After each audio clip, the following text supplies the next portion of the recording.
Uma criança que está sendo olhada, observada por um adulto, e essa criança começa a perceber, ou talvez naquele momento ela não interpreta, mas lá na frente ela vai ver. Ela começa a ficar desconfortável, porque existe um olhar predador do abusador, né? Um olhar lascivo. Então, por exemplo, um olhar só que não tocou, que não violou, mas essa pessoa foi violada com seus olhos. Há um constrangimento, há um desconforto. Essa criança começa, ela quando chega nesse ambiente, por exemplo, um tio, toda vez que a família tá reunida, ela sabe que aquele tio olha daquele jeito para ela. Nunca tocou, mas aquele olhar é desconfortável, é constrangedor.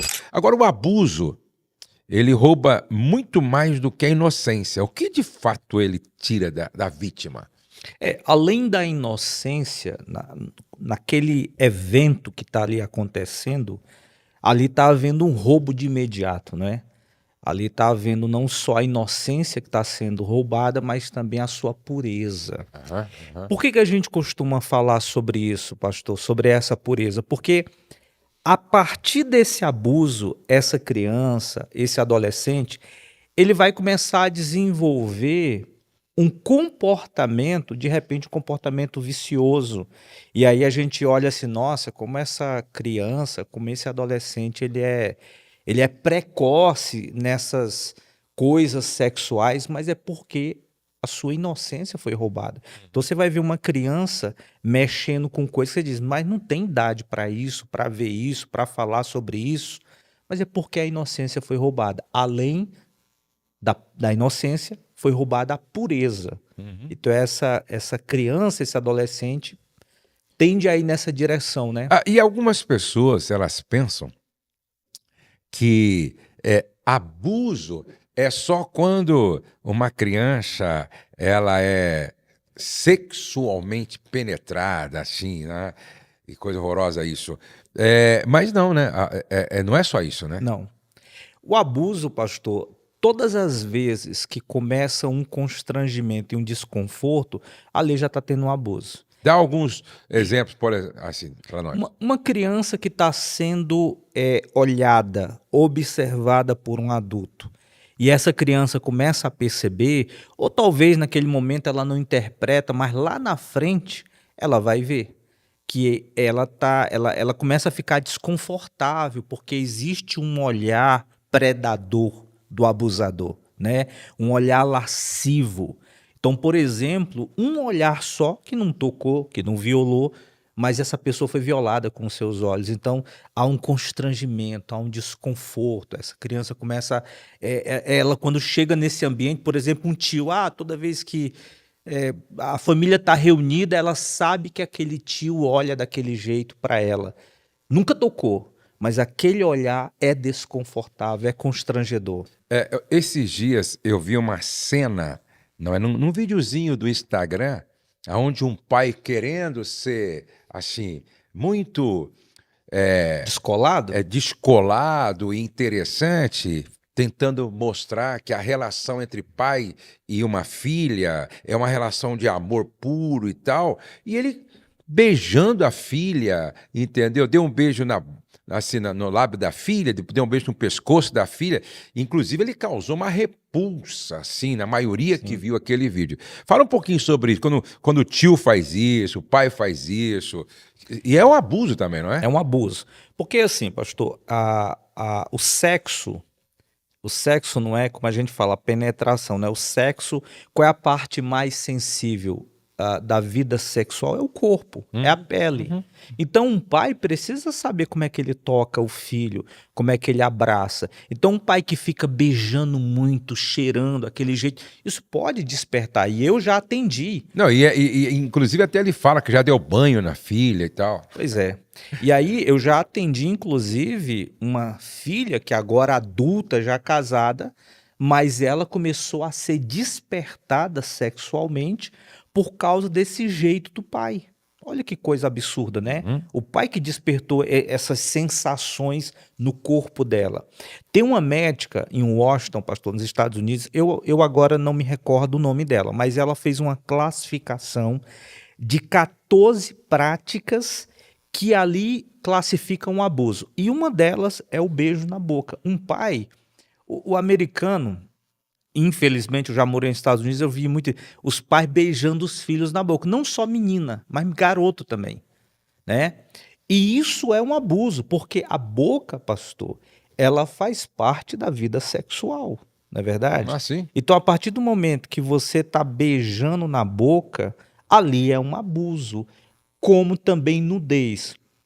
Quantos pais a gente ouve que andam nu dentro de casa e os filhos veem? É um abuso. Inclusive, hoje, adultos, eles falam: ah, eu via minha mãe nua, eu via meu pai nu, eu ficava olhando. Inclusive, eu atendi um rapaz, pastor, aqui no interior de São Paulo, que ele desenvolveu vontades de tocar nos órgãos masculino por causa dessa história de ficar vendo o pai nu. E um dia ele entrou dentro do banheiro e ficava olhando o órgão masculino da altura do filho e ele queria pegar e o pai daquele jeito.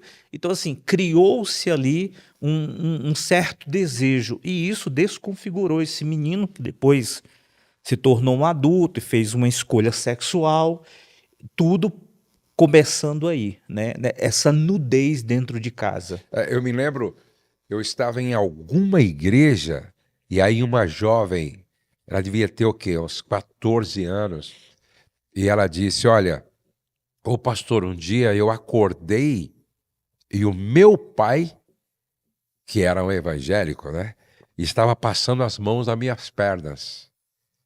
Olha que absurdo, entendeu? Então isso também é abuso, né? Sim. Isso é abuso. Isso é uma violação. É uma violação.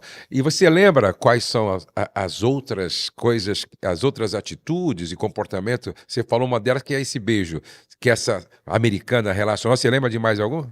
Sim, inclusive ela faz uma classificação até a criança fazendo suas necessidades fisiológicas e também está sendo observada, Aham, aham. né?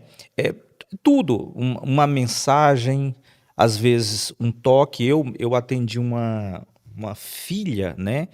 Que ela passava, ela criança, devia ter ali uns 4 aninhos e ficava de calcinha em casa.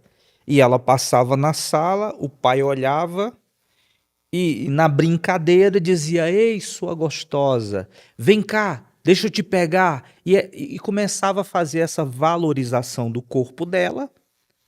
E isso era um espancamento na sua identidade, né? Então, tudo isso, pastor, é abuso, não é só o toque propriamente no corpo. E aí vai um conselho, né? Assim, para as mães, para os pais, não é?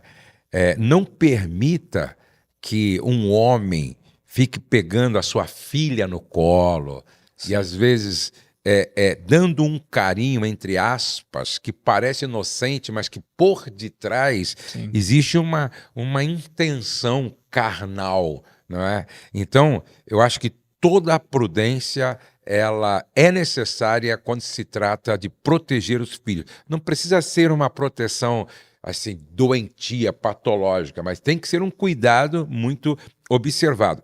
Agora, Marcão, quais são as principais fraturas emocionais e espirituais que o abuso costuma deixar na vida de uma pessoa? Tá, vamos primeiro, só definindo abuso aqui, pastor. Um abuso é uma violação, né?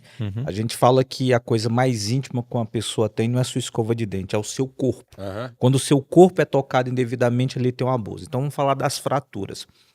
A primeira fratura é o jeito mentiroso que essa pessoa passa a ter sobre o seu próprio corpo. Aham. Porque uma pessoa abusada sexualmente, ela começa a construir mentiras. Por exemplo, isso é o jeito que ela interpreta, viu, pastor? E ela vai crescendo com essa interpretação. Aham. Então ela pensa assim: esse predador, esse abusador, ele só foi atraído a mim por causa do meu corpo. Porque ele não estava olhando para mim, ele não estava demonstrando afeto, ele queria tocar no meu corpo. Aham. Então ela começa a pensar assim: meu corpo é meu inimigo. Aham. E aí a gente percebe, às vezes você vê assim, pastor, algumas garotas, e rapazes também, mas mais garotas, elas ficam muito obesas, vestem aquelas roupas muito largas, Aham. elas ficam desleixadas, descuidadas.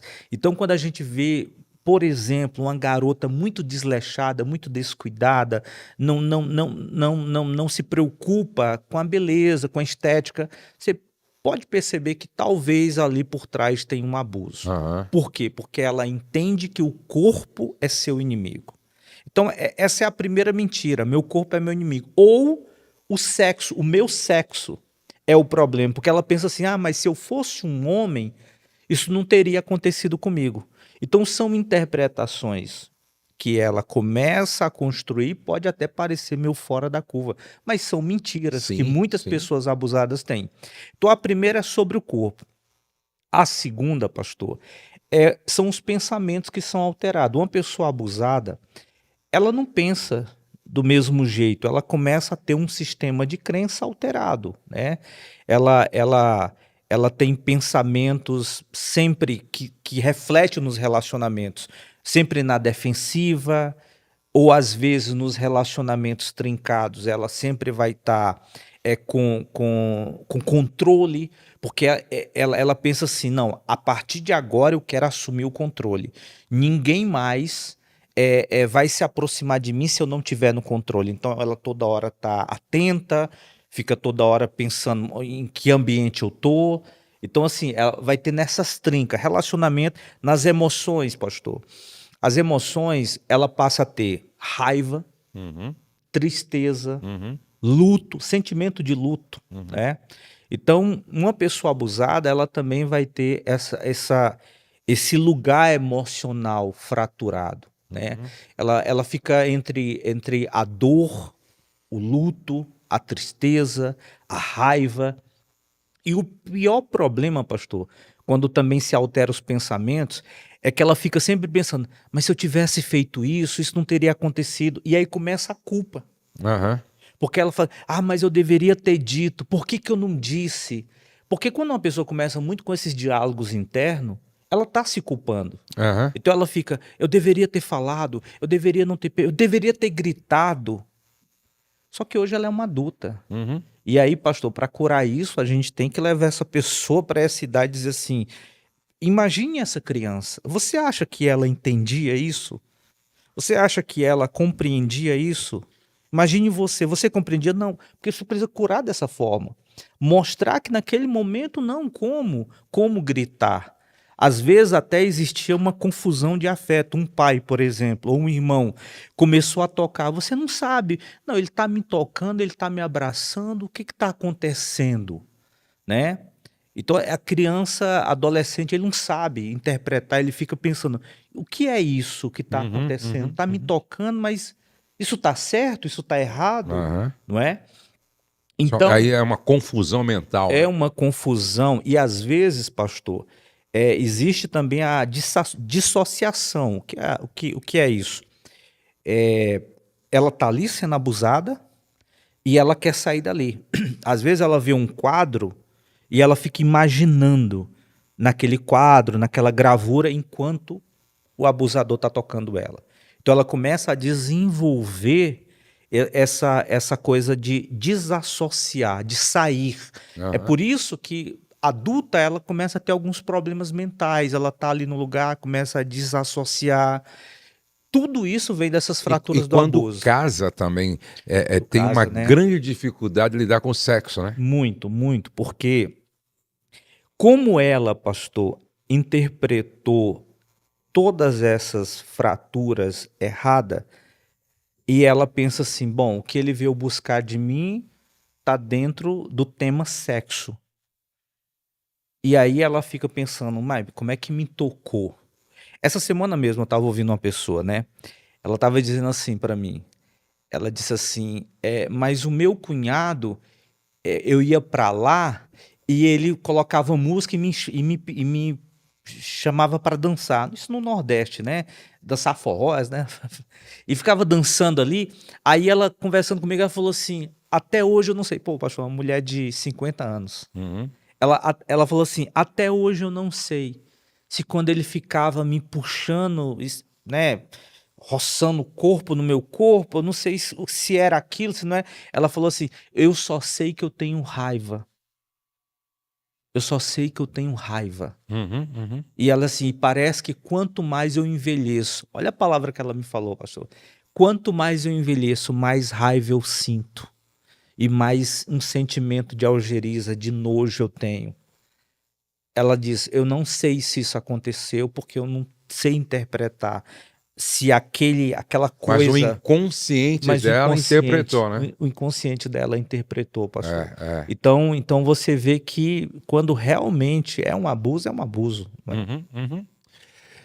Agora, que pensamentos e crenças falsas costumam nascer depois do abuso e como eles aprisionam a pessoa? É interessante que geralmente uma pessoa que foi abusada, ela se culpabiliza, né?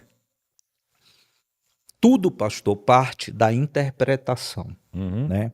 Eu mesmo, para quem está me assistindo aí, nos assistindo, né, tá aqui junto conosco, sabe que aos 4 anos de idade eu também fui abusado por um funcionário do meu pai. Meu pai tinha um restaurante e um funcionário tinha 4 anos e ali eu fui abusado.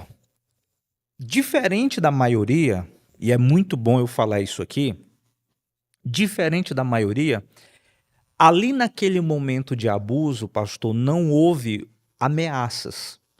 Eu ali não estava entendendo. É tanto que eu não trago muitas dores sobre isso. Eu Uhum. trago a dor da desconfiguração, porque esse abuso, pastor, ele me jogou para um quadro de comportamento e vício.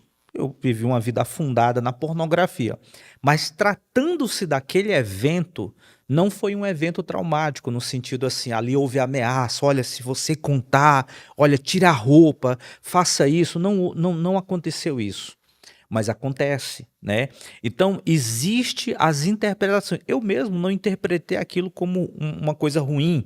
Uhum. Não houve essa interpretação. Mas cada pessoa violada, ela vai ter a sua interpretação. E essa interpretação, ela joga isso lá para frente, e isso vai causar um dano terrível, né?